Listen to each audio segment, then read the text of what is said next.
Alors, je pense que l'empathie, c'est justement ce qui nous permet de nous préoccuper de nos congénères humains. Et l'empathie est une capacité que l'on a de naissance chez tous les mammifères et chez les humains, c'est particulièrement développé. Ce que l'éducation, ce que la vie peut parfois provoquer, c'est qu'on perde cette empathie.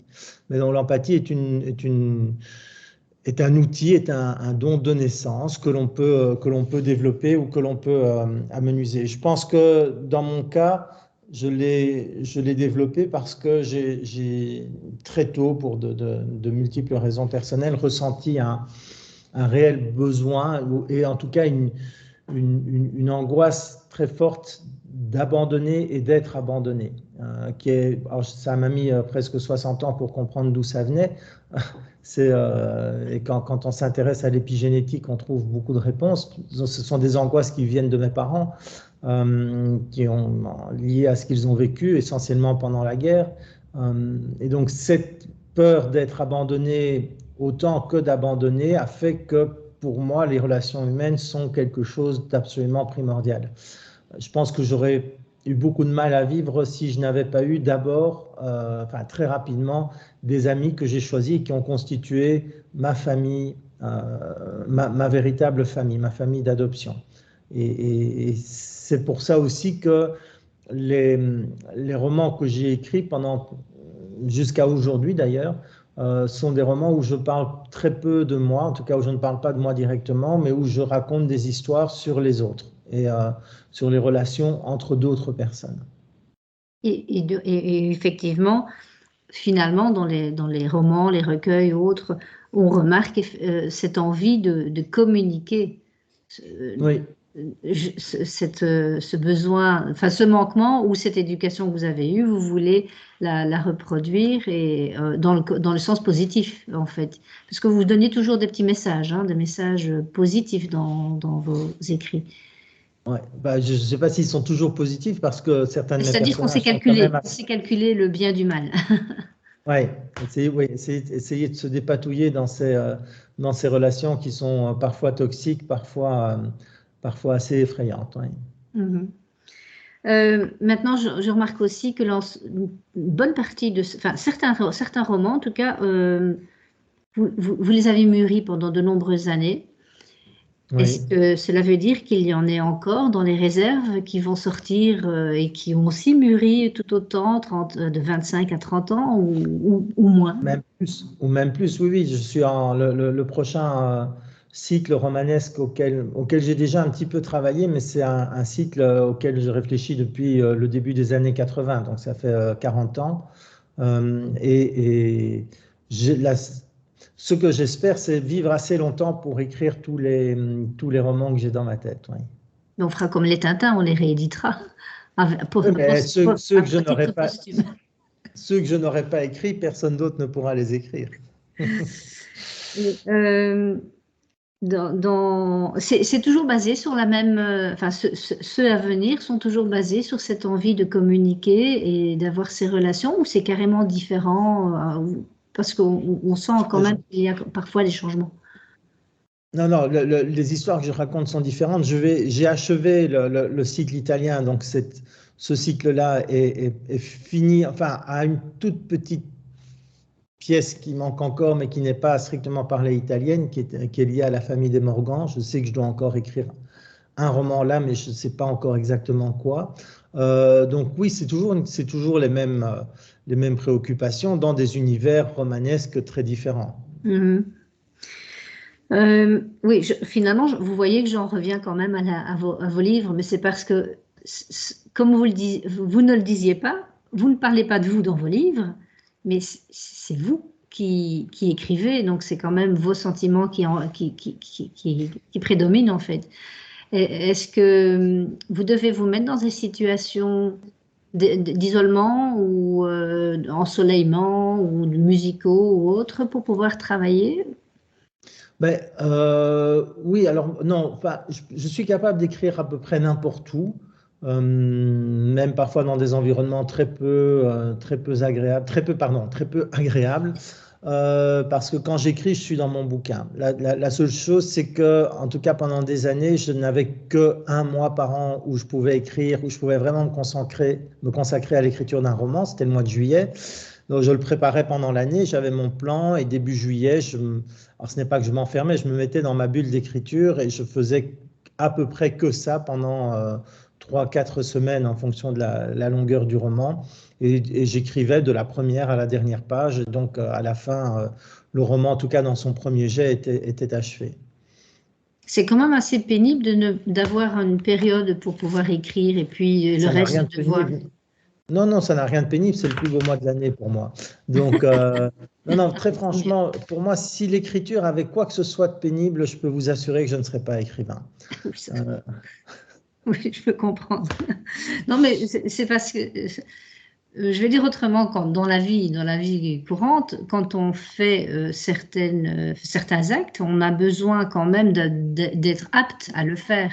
Et que ce soit l'écriture, le chant par exemple. Si vous avez mal à la gorge, bah, vous avez beau être au mois de juillet, c'est le mois où vous auriez pu faire les concerts ou autres.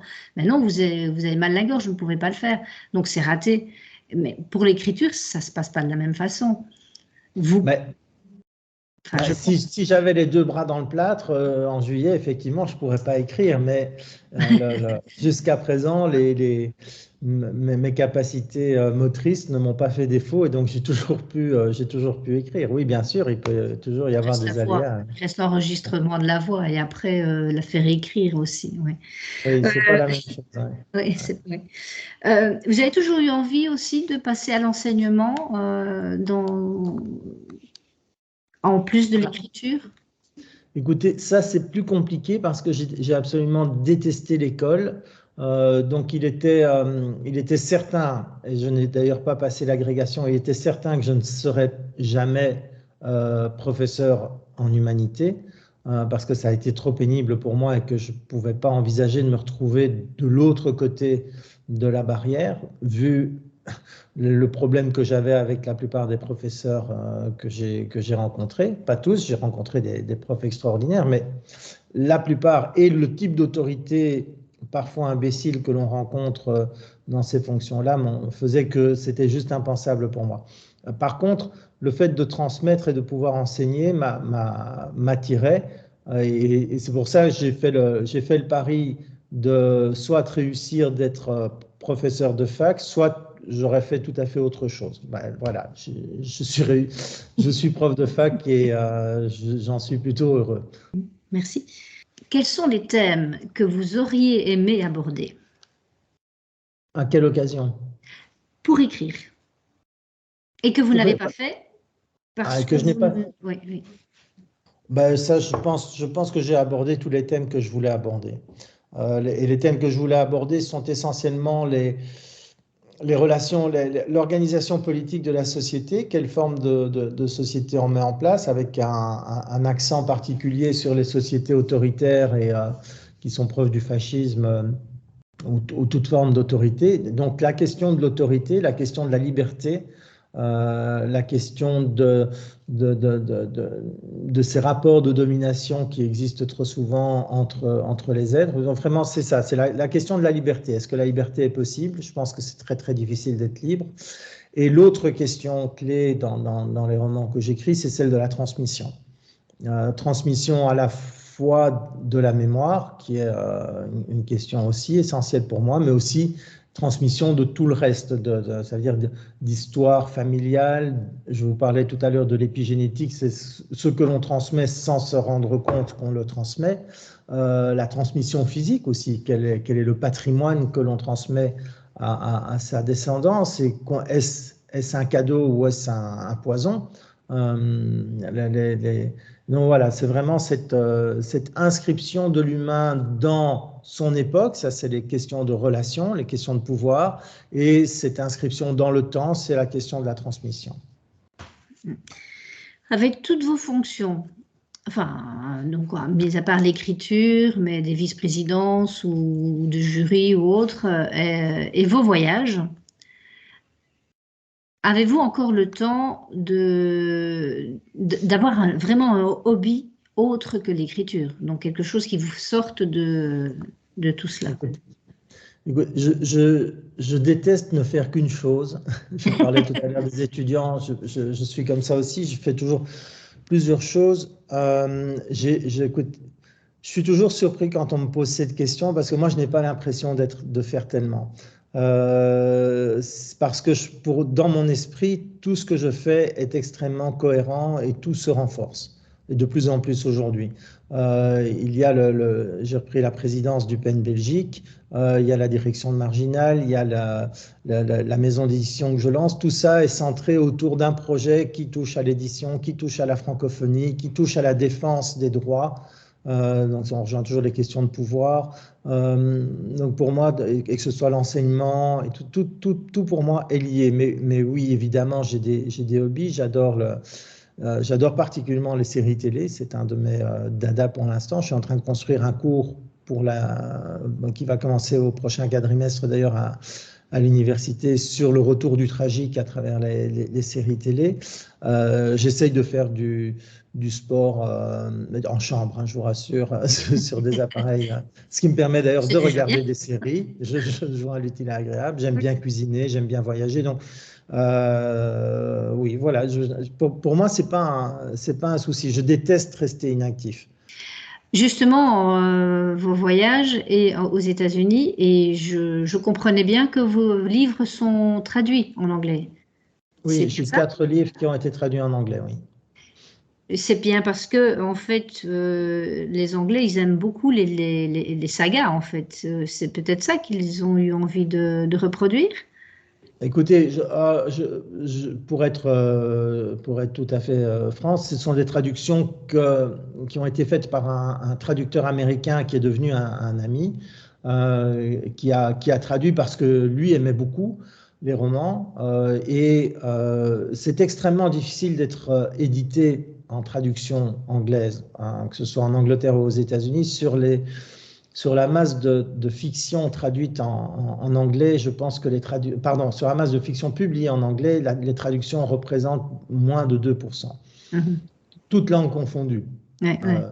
Donc, ils n'ont pas vraiment besoin de nous. Alors, j'ai eu un éditeur qui avait publié la première traduction, qui était un petit éditeur au Colorado. J'ai repris les droits et là, comme je crée une maison d'édition qui est sur un modèle économique et logistique totalement, enfin très différent des maisons d'édition traditionnelles, c'est cette maison-là qui a édité les 4 traductions américaines et qu'on va vendre alors essentiellement via des plateformes de vente. Oui. Bien. Avez-vous, si vous étiez une femme? Oui. Ben voilà, j'ai posé la question, si vous étiez une femme. D'abord, je pense que ce serait un plaisir énorme pour moi de pouvoir ressentir ce qu'une femme ressent, mais j'ai été et je suis souvent une femme. Dans les romans que j'écris, j'ai beaucoup de personnages féminins qui sont souvent mes personnages préférés. Je pense que on a tous en nous... Alors je vais sortir une grande banalité, mais c'est vrai. Je pense qu'on a tous en nous la capacité de nous approcher le plus possible, sans jamais arriver évidemment à une adéquation parfaite, à ce que ressent et ce que peut vivre l'autre sexe. Donc, je ne me sens pas limité dans le fait d'être un homme. Et je pense que si on est écrivain, c'est parce que l'on a envie et qu'on a la capacité d'absorber tout le spectre humain. Pour vous, la famille est-elle plus importante que le social, que les amis? De nouveau, pour moi, c'est impossible de distinguer puisque ma famille, c'est à la fois ceux qui constituent ma famille et mes amis. Donc, alors, en termes de famille, pour ce qui est de mon noyau familial de naissance, il s'est considérablement réduit puisque je n'ai plus qu'un frère. Mes parents sont décédés, ma sœur et mon frère aîné aussi. J'ai des cousins que je vois très peu. En fait, je vois essentiellement 2-3 cousins-cousines de temps en temps. Bien entendu, j'ai mes enfants, ma compagne, les enfants de ma compagne. Mais pour moi, la famille, ça inclut des amis très proches que j'ai depuis longtemps, qui sont des amis choisis, et des amis que je n'ai jamais quittés. Qu'auriez-vous souhaité que je vous pose comme question? Écoutez, je ne cherche pas à ce qu'on me pose certaines questions. Je suis toujours curieux des questions qu'on me pose. Donc, je n'attends jamais rien de particulier. J'ai toujours répondu à toutes les questions qu'on m'a posées. Je n'ai jamais sorti de joker pour botter en touche. Au plaisir de se revoir, donc le 3 et le 4.